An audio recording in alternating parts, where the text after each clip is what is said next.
नमस्कार, 20 मिनट 20 खबर में आपका बहुत बहुत स्वागत है। आपके साथ मैं हूं स्वप्निल। अगले 20 मिनट में आपको राजस्थान की 20 अहम खबरों से रूबरू कराने वाले हैं। तो शुरू करते हैं 20 मिनट में 20 खबरों का सिलसिला।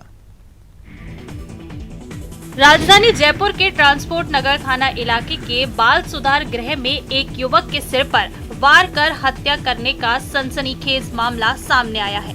वारदात की सूचना पर पुलिस और एफएसएल टीम ने घटनास्थल पर पहुंचकर साक्ष्य जुटाए हैं। पुलिस ने इस मामले में मृतक के साथ रहने वाले उसके साथियों पर हत्या का शक जताया। संवाददाता से मिली जानकारी के मुताबिक मृतक बंटी उर्फ सोनू मंगलवार देर रात अपने कमरे में सो रहा था। इसी दौरान किसी ने सिर पर वार कर उसकी हत्या कर दी। बाल सुधार गृह में गंभीर अपराध करने वाले कई बाल अपचारी रहते हैं, जिनमें से कुछ बालिग भी हो चुके हैं। ऐसे में मृतक के ही किसी साथी ने हत्या की वारदात को अंजाम दिया है। पुलिस ने बाल सुधार गृह में रह रहे कुछ युवकों को हिरासत में लेकर उनसे पूछताछ करना शुरू किया है। बाल आयोग हत्या के मामले को गंभीरता से ले रहा है। जो कुमेर भरतपुर का निवासी है, यहाँ बाल अपचारी निरुद्ध था, नशे का आदी था, जिसका 10-15 दिन पहले मेंटल हॉस्पिटल में इलाज चला। कल ये यहाँ पर शिफ्ट हुआ था। इसके अलावा अगर इस पूरे मामले इसके आपसे रंजिश थी, तो रमेश केसवा, रमित कुमार, अन्य लोगों ने जो अनुसंधान का विषय कर। राजसमंद जिले की आमेर थाना पुलिस ने धनकपुरा गांव में हुए डबल मर्डर का खुलासा करते हुए 3 आरोपियों को गिरफ्तार किया है। बुधवार को आमेर थाना पुलिस ने आरोपी पिता पुत्र का बाजार में पैदल जुलूस निकाला।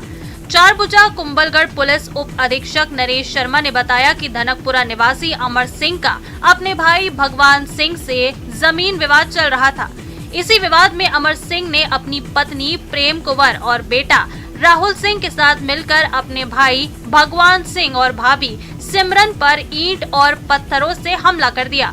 इस हमले में दोनों की मौत हो गई, जबकि भगवान सिंह की बेटी पूर्वी और बेटा कार्तिक गंभीर रूप से घायल हो गए। मंगलवार को परिजनों ने भगवान सिंह और सिमरन का अंतिम संस्कार कर दिया। इस मामले में आमेर थाना पुलिस ने अमर सिंह, उसकी पत्नी और बेटे राहुल को गिरफ्तार किया है।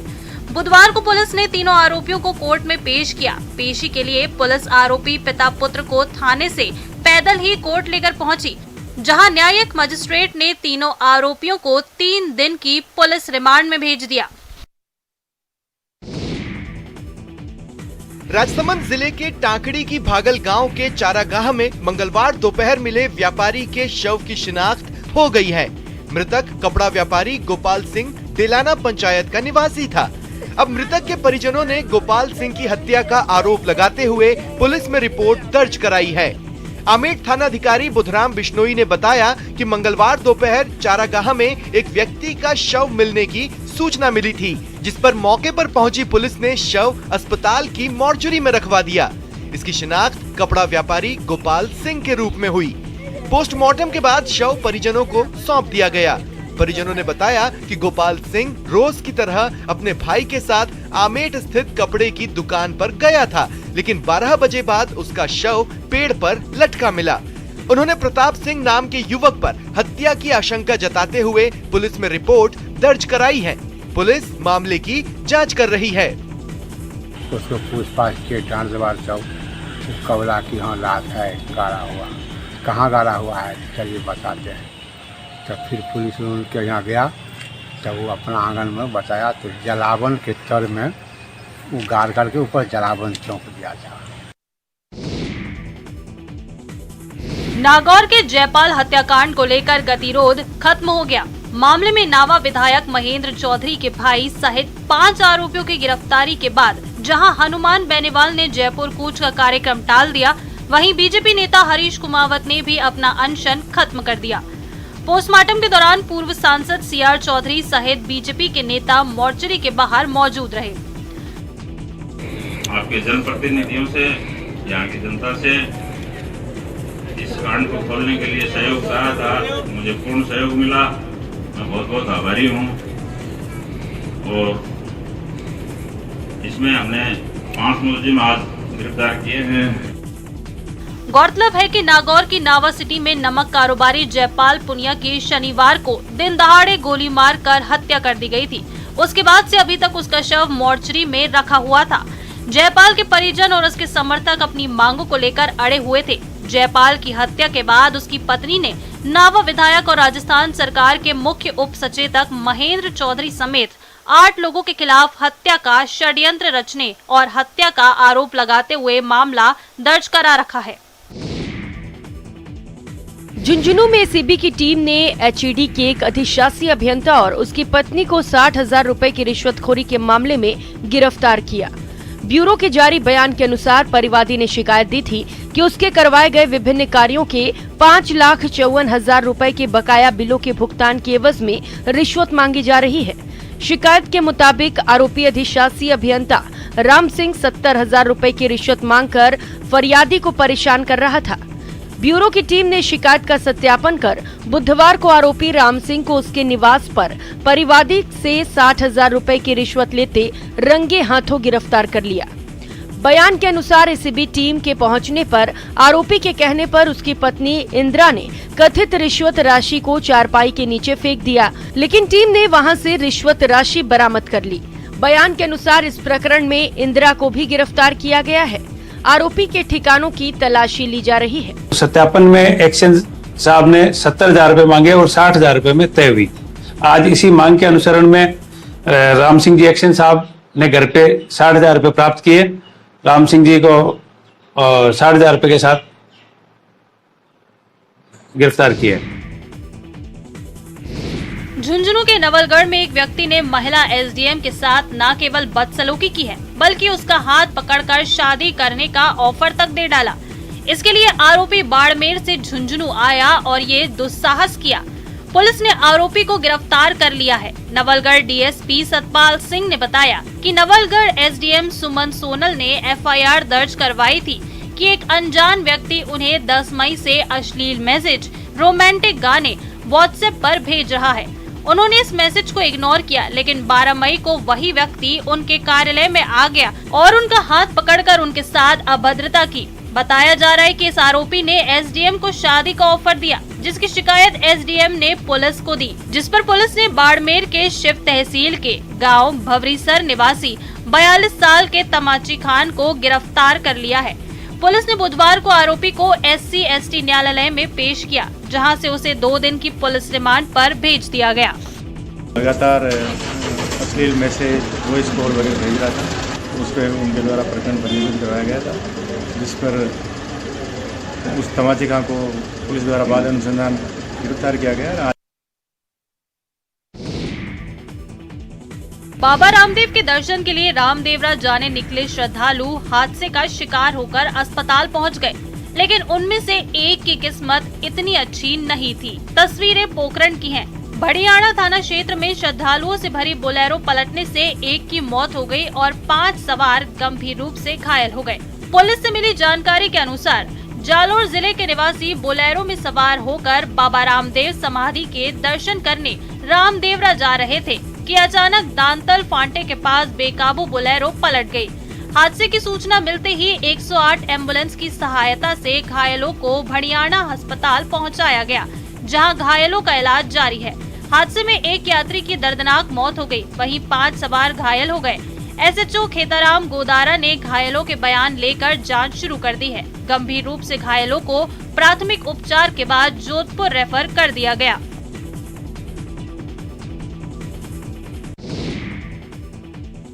टूटा ताला और कमरे में बिखरा पड़ा सामान। तस्वीरें झुंझुनू शहर की हैं, जहां चोरियों का सिलसिला रुकने का नाम नहीं ले रहा। हर सूने मकान पर मानो चोरों की नजर है।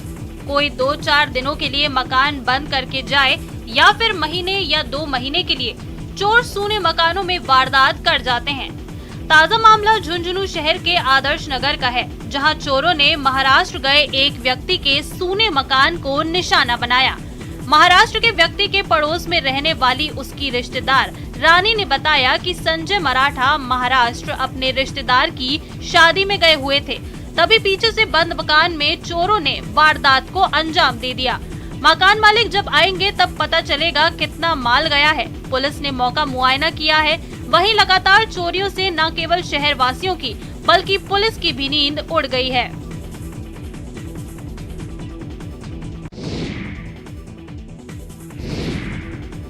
पुलिस के हत्थे चढ़ी ये वो युवतियां हैं जिनकी कानून को अरसे से तलाश थी। ये कानून को चकमा पर चकमा दे रही थी। इसके बाद वही हुआ जो होना था। भरतपुर जिले की गड़ी बाजना थाना पुलिस ने एक दलाल के साथ 2 लुटेरी दुल्हनों को गिरफ्तार कर लिया। जानकारी के अनुसार आरोपी दलाल कुलदीप दोनों युवतियों को 2000 रुपए प्रतिदिन किराए पर लाता और लोगों को शादी के झांसे में फंसाकर उन दोनों युवतियों की पैसे लेकर शादी करा देता। शादी के कुछ दिन बाद ही दोनों दुल्हनें नकदी और जेवरात लेकर फरार हो जाती। ऐसा ही मामला गड़ी बाजना थाना इलाके के गांव बैसोरा में सामने आया, जहां राजेश नाम के युवक ने गड़ी बाजना थाने में अपने साथ हुई ठगी की रिपोर्ट दर्ज कराई थी, जिस पर कार्रवाई करते हुए पुलिस ने इन शातिरों को दबोच लिया है। कि हमारी शादी हुई और शादी के हम 10 दिन बाद धंधे पर गए दोनों भाई, और पीछे से हमारी दुल्हन चली गई। इस पर मुकदमा दर्ज किया गया और उच्च अधिकारियों के निर्देश में मेरे SHO के नेतृत्व में टीम गठित की गई। एक महिला को फिरोजाबाद से और एक महिला को मैनपुरी इटावा से दस्तयाब किया गया। श्री गंगानगर में BSF ने एक पाकिस्तानी घुसपैठिए को गिरफ्तार किया है। पाकिस्तानी घुसपैठिए की पहचान अशफाक के रूप में हुई है। अशफाक के खिलाफ श्री गंगानगर की रावला मंडी पुलिस थाने में मामला दर्ज कराकर उसे पुलिस को सौंप दिया गया। मिली जानकारी के मुताबिक अशफाक की उम्र 32 साल है। वह पाकिस्तान के गांव छावनी ख्वाजा जिला सरगोद का रहने वाला है। बताया जा रहा है कि अशफाक के पास 390 रुपए की पाक मुद्रा मिली है। BSF के DIG पुष्पेंद्र सिंह राठौड़ ने बताया कि अब संयुक्त जांच एजेंसियां अशफाक से पूछताछ करेगी। पूछताछ में इस बात का पता लगाया जाएगा कि वह किस इरादे से सीमा पार आया है। घुसपैठिया जिस पोस्ट से भारतीय सीमा में घुसा, उसके ठीक सामने पाकिस्तान की अब्दुल हक पोस्ट है। गौरतलब है कि भारतीय सीमा पर पाकिस्तान अक्सर नापाक हरकतें करता रहता है। सीमा पर मादक पदार्थों की तस्करी के साथ ही कई बार घुसपैठ की घटनाएं देखने को मिलती हैं। ऐसे में BSF पूरी तरह से अलर्ट है। हालांकि कई बार सीमा पार से सामान्य व्यक्ति भी भूलवश आ सकते हैं। फिलहाल घुसपैठिए से पुलिस और जांच एजेंसियां पूछताछ कर रही है।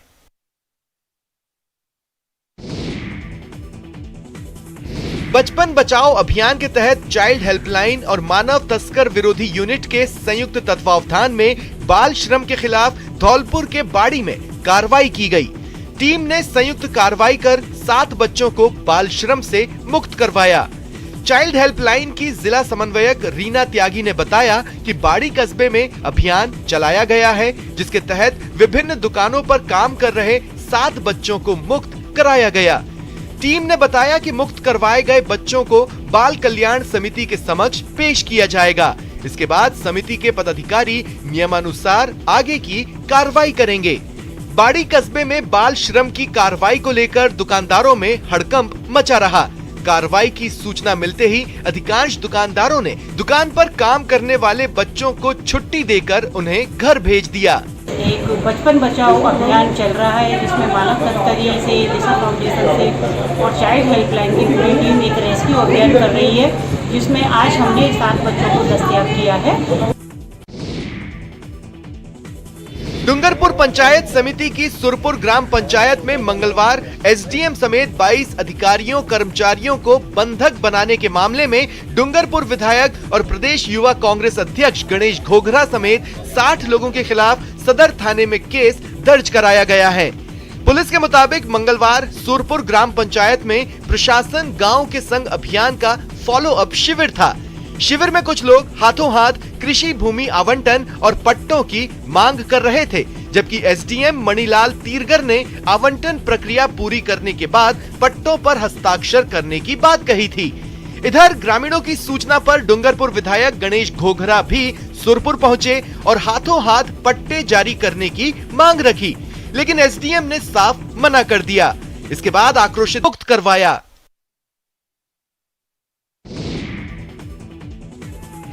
प्रदेश भर में हजारों की तादाद में राजधानी जयपुर पहुंचे शिक्षकों ने सरकार के खिलाफ मोर्चा खोल दिया है और राजधानी के शहीद स्मारक पर धरना दे रहे हैं।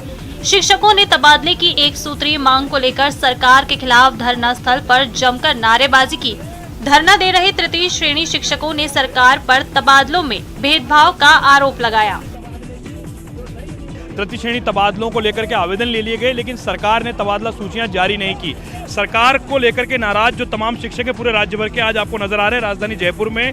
ये वो तमाम शिक्षक हैं जो बच्चों के भविष्य को तैयार करते हैं, लेकिन इन्हें मजबूर होकर के तपती गर्मी में आज राजधानी जयपुर में आना पड़ा और यहाँ आकर के ये अपनी मांगों को लेकर के सरकार को जगा रहे हैं। 7 सितंबर को माननीय मुख्यमंत्री महोदय ने हमारे सम्मेलन में जोधपुर में ये घोषणा की थी कि मैं बहुत जल्दी नीति बना के और 3rd ग्रेड के ट्रांसफर करूंगा, लेकिन उसके बाद में कोरोना आया। इन लोगों ने इंतजार में कोई कसर नहीं छोड़ी।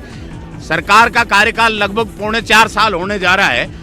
उस समय प्रताड़ित तत्कालीन सरकार द्वारा कुछ लोग थे, वो आज तक उम्मीद लगाए बैठे हैं। इसलिए राज्य सरकार को अविलंब इनका एक सूत्री मांग पत्र है।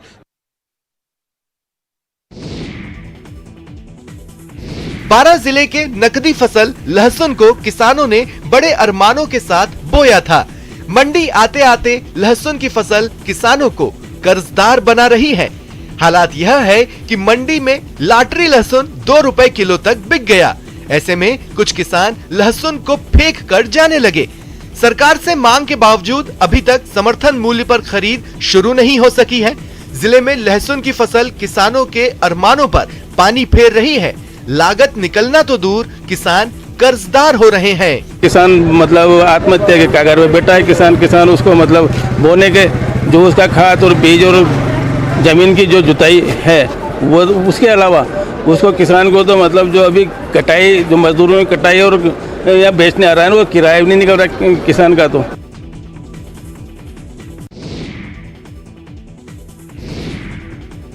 21वीं सदी में आप कल्पना कर सकते हैं कि कोई बारात बैलगाड़ी से दुल्हन के घर पहुंचे? नहीं ना। आज के दौर में जहां दूल्हा पक्ष के लोग लग्जरी गाड़ियों और हेलीकॉप्टर तक में दुल्हन के दरवाजे तक बारात लेकर पहुंच रहे हैं, ऐसे में जालौर के रानीवाड़ा विधानसभा क्षेत्र के कूड़ा गांव में एक दूल्हा बैलगाड़ी में बारात लेकर दुल्हन के दरवाजे पर पहुंच गया। कौतूहल होना ही था। इस बारात को देखने के लिए लोगों की भीड़ जमा हो गई। इस दृश्य को देखने के लिए लोगों की भीड़ उमड़ पड़ी। इस दौरान लोग अपने मोबाइल में बैलगाड़ी के साथ सेल्फी लेते नजर आए। दूल्हे दलपत का कहना है कि उसने अपनी पुरानी परंपराओं को पुनर्जीवित करने के लिए बैलगाड़ी पर बारात ले जाने का निर्णय लिया। मैसेज ये देना चाहता हूँ कि पुराने जो हमारे पूर्वज थे वही बैलगाड़ी पर जान लेके जाते थे, और मैंने भी यही डिसाइड किया कि मैं जान लेके जाऊँगा तो बैलगाड़ी पे जाऊँगा।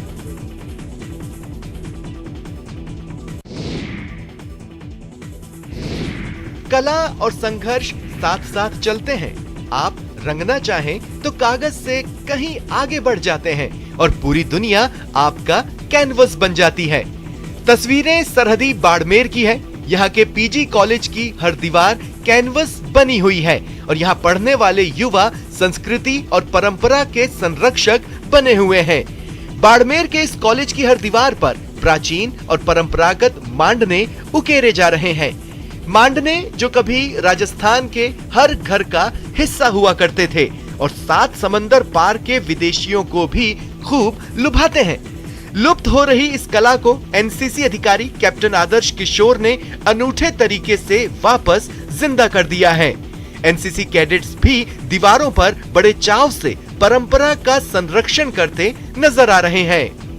मांडना जो होता है वो पश्चिमी राजस्थान की कला है जो कि दीवार में बनाया जाता है, और ये ज्यादातर महिलाएं अपने घर को सजावट के रूप में इसको बनाती हैं, और ये ब्याह शादी के उपलक्ष्य में भी इसे बनाया जाता है। दिख रहा है और हमारी तो यही परिकल्पना थी कि इस तरीके का दृश्य बने कि लोग जब बाहर से कोई आए तो देखे कि वास्तव में राजस्थान कितना खूबसूरत है। जैसलमेर में फिनलैंड की तर्ज पर कचरा पात्र लगाने का काम शुरू होने वाला है। शहर में 3 स्थानों पर 5 अर्ध भूमिगत कचरा पात्र लगाए जाएंगे। शहर के महाराणा प्रताप मैदान के आगे 2, शिव रोड पर 2 और कलाकार भवन के पास 1 डस्टबिन लगाई जाएगी। शहर में स्वच्छता को लेकर यह पहला प्रयोग किया जा रहा है। इस अर्ध भूमिगत कचरा पात्र की कई खासियत भी होगी। इन कचरा पात्रों के आसपास सफाई भी रहेगी और बैठने की भी व्यवस्था होगी। महाराणा प्रताप मैदान के आगे अर्ध भूमिगत कचरा पात्र तैयार कर दिया गया है। वहीं शिव रोड पर भी इसका काम पूरा हो चुका है। अगर यह प्रयोग सफल रहता है तो शहर के विभिन्न क्षेत्रों में इस प्रकार के कचरा पात्र लगाए जाएंगे।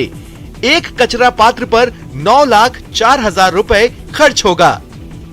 जो कचरा पात्र है वहाँ पे गंदगी फैली रहती है, उन स्थानों को सुनियोजित करने के लिए, सुव्यवस्थित करने के लिए सेमी अंडरग्राउंड डस्टबिन लगाए जा रहे हैं। ऐसे पूर्व में कोटा, अजमेर, पुष्कर में भी लगाए जा चुके हैं।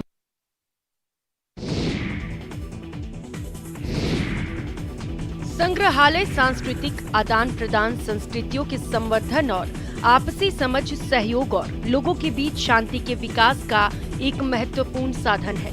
लेकिन देश के नौजवान संग्रहालय से सम्मानजनक दूरी बरत रहे हैं। विश्व संग्रहालय दिवस के उपलक्ष्य पर बीकानेर के राजकीय गंगा संग्रहालय में 5 दिवसीय प्रदर्शनी का आयोजन किया गया। इस विश्व संग्रहालय दिवस का बड़ा ही महत्व है, क्योंकि यदि आपको किसी भी देश की संस्कृति, परंपराओं और उसके इतिहास को जानना है तो इससे बेहतर कोई भी स्थान नहीं हो सकता। संग्रहालय से बेहतर स्थान कोई भी नहीं है जहाँ पे आप अपने इतिहास से रूबरू हो पाएंगे। इस दौरान जिला कलेक्टर भगवती प्रसाद कलाल ने कहा कि किसी भी देश की संस्कृति, परंपरा और इतिहास को जानने के लिए संग्रहालय सबसे बेहतरीन माध्यम है। ऐसे में युवाओं को प्राचीन परंपराओं से जुड़ने के लिए संग्रहालय से आवश्यक रूप से आना चाहिए।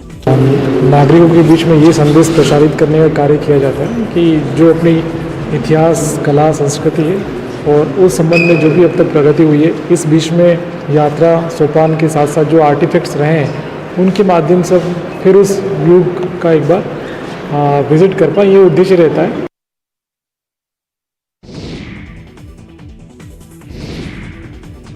चित्तौड़गढ़ दुर्ग पर फतेह प्रकाश महल में मेवाड़ की ऐतिहासिक धरोहर जो कभी मेवाड़ की सुरक्षा के लिए उपयोग में ली जाती थी, आज पर्यटकों के आकर्षण का केंद्र है।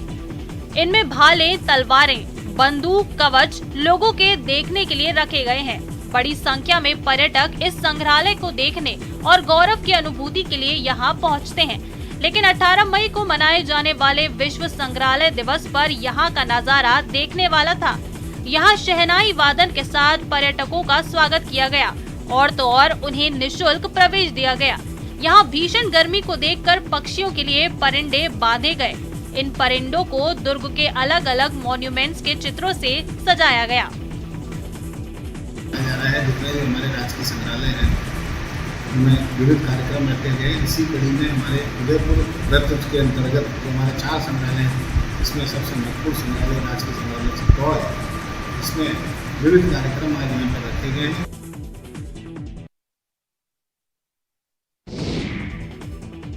हॉलीवुड की फेमस मूवी सीरीज एवेंजर्स में सुपर हीरो हॉक आई का किरदार निभाने वाले प्रसिद्ध अभिनेता जेरेमी रेनर इन दिनों अलवर के लक्ष्मणगढ़ में स्कूली बच्चियों संग लंगड़ी टांग और क्रिकेट खेल खेलते नजर आ रहे हैं। अलवर के लक्ष्मणगढ़ में वे 2 दिनों से गांव के कल्चर का आनंद ले रहे हैं। इस दौरान उन्होंने स्कूली बच्चियों के साथ लंगड़ी टांग खेली। इतना ही नहीं, गाँव के मैदान में उन्होंने जमकर चौके छक्के भी लगाए। अभिनेता ने इनके फोटो और वीडियो भी शेयर किए हैं। दरअसल कुछ समय पहले ऑस्ट्रेलिया के एक एनजीओ ने अलवर के आसपास गांव में पानी को लेकर एक सर्वे किया था। इस दौरान इन गांवों में फ्लोराइड ज्यादा मिल रहा था। बताया जा रहा है कि इन इलाकों में पानी की जागरूकता को लेकर शूटिंग की जा रही है। इसी को लेकर 7 दिनों से हॉक आई इंडिया में है। प्रोजेक्ट में बॉलीवुड एक्टर अनिल कपूर भी हैं।